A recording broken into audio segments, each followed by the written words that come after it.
This is Optimal Health Daily, episode 1606, Working with Motivation Challenges by Kate Galliett of fitforreallife.com, and I'm Dr. Neil, your host and narrator. Hey there, happy Monday. I hope you're enjoying the holiday in honor of Martin Luther King Jr., and welcome back to another week of Optimal Health Daily. This is where I read to you from some of the best health and fitness blogs on the web, kind of like an ongoing audiobook, and always with a bit of my commentary at the end. Before we get to it, over time, people with type 2 diabetes lose the gut bacteria that help them digest fiber and manage blood glucose levels. It can feel like an uphill battle to keep post-meal blood sugar and A1C levels where you need them. Pendulum glucose control can help. Pendulum glucose control has been clinically shown to help manage type 2 diabetes when taken with medication. Take control of your glucose levels. Use code OHD at pendulumlife.com to get 20% off all products. And with that, let's get right to today's post as we optimize your life. Working with Motivation Challenges by Kate Galliett of fitforreallife.com. Motivation is a tricky thing. It can create challenges when you're trying to drum it up from the depths of wherever it lives. It can be fickle, failing to show up when you feel you need it most. And it can cause you to see, full frontal, all your excuses and BS that you let get in your way. If this sounds like you, don't worry, it sounds like me too. Whether you're trying to get fit, build a new healthy routine, or work on personal growth, motivation will frequently be a part of the experience. While I was writing my book, I faced a lot of issues that fall in the motivation bucket. And so I want to give you some insights on that today. When do you most rely on motivation? One of the difficulties I faced while writing was in showing up day after day, month after month, to consistently pull the thread I'd started unraveling forward. When writing a book, not only can you not lose the thread, you also have to guide it along to the end point you're aiming for. And you have to be ruthless about cutting out parts of this thread that are not going to work, and then stitch the two newly cut ends together in a way that fortifies the strength of the thread as a whole. Think of this in relation to your fitness or health goals. To make measurable progress, you need to make consistent efforts. You have to be honest about the things you might be doing that are getting in the way of doing so, and you have to pick up once again each and every time you get thrown off course. This long-term consistency was surprisingly challenging for me, given that I consider myself very capable of being consistent in other areas of my life. On the tough days, I spent more time trying to get motivated to write than I actually did writing. It was interesting to note that on the days when things just flowed easily, I didn't feel compelled to get motivated. This is lesson 1 about motivation. You don't tend to need it unless you're facing a hurdle that you don't yet know how to get over. What are you really trying to motivate for? What are you really after? A good sentiment about this, which I cannot remember who I heard it from, goes like this. You think the problem is that you're not doing the thing you need to be doing. That's not the problem. The problem is whatever is keeping you from doing the thing you need to be doing. Put another way, doing the thing is not the problem. It's what's keeping you from doing the thing that's the problem you need to solve. That is lesson 2 about motivation. It's always within you, but only for things that actually hold value for you. Find what you value, and you'll find motivation. And that dovetails into the third lesson about motivation. An unexpected benefit of searching for motivation. You may search and try every which way to find motivation to do the thing you are intending to do. And every now and again, you just might find that you actually, truly, deep in your soul, don't value doing the thing, which means it may be time to let that thing go.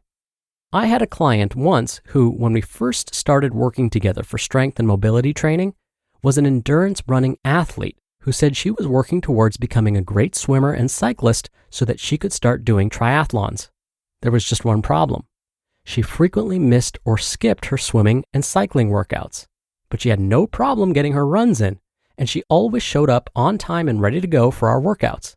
She didn't have to report to me about those workouts since I wasn't her coach for them, but I did listen and support as she went through the entire process of seeking motivation and trying various ways to make it happen.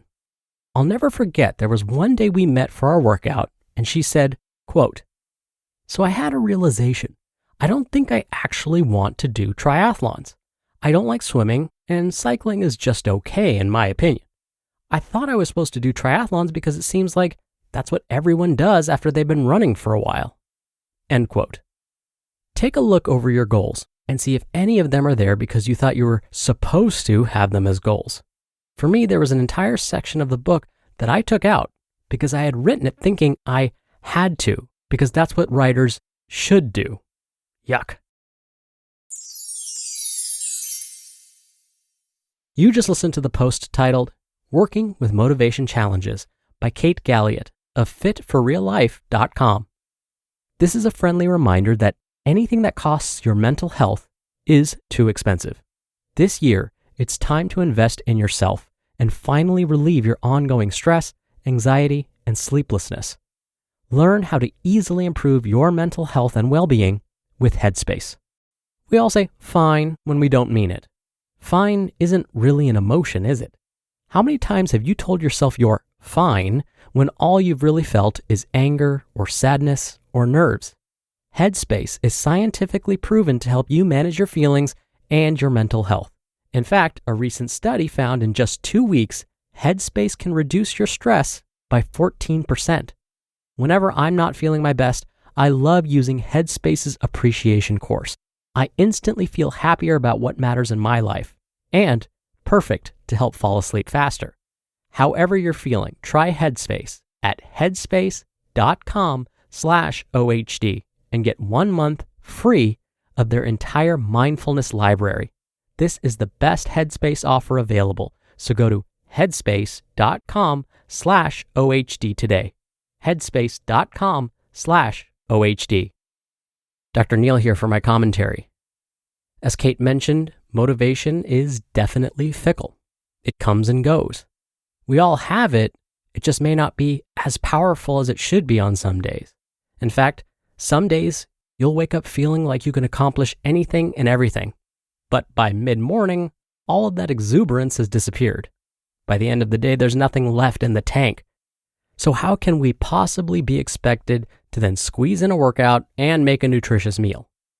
Well, when we're feeling unmotivated, it all seems impossible. So the secret is to make the healthy choice the easy choice. Ease will overcome a lack of motivation almost every time. Now, it's not always possible to make the healthy choice the easy choice, but there are some sneaky ways to make this happen. For example, whenever you buy fresh produce, as soon as you get home, when you're all excited that you bought some fresh produce and you're going to be using it eventually, well, wash it, chop it, and put it in clear containers in the fridge as soon as you get home. Oh, and don't put that produce in the crisper drawer where it gets all tucked away out of sight. Out of sight, out of mind, right? Put that prepped produce right at eye level in your fridge so it's the first thing you see every time you open it. Not only will you be reminded to use it, but having fruits and veggies already washed and chopped means it's ready to be used. It's one less step you have to worry about when making that nutritious snack or nutritious meal. Now, when it comes to working out, find a reputable source on the internet, one that provides at-home workouts with no equipment needed.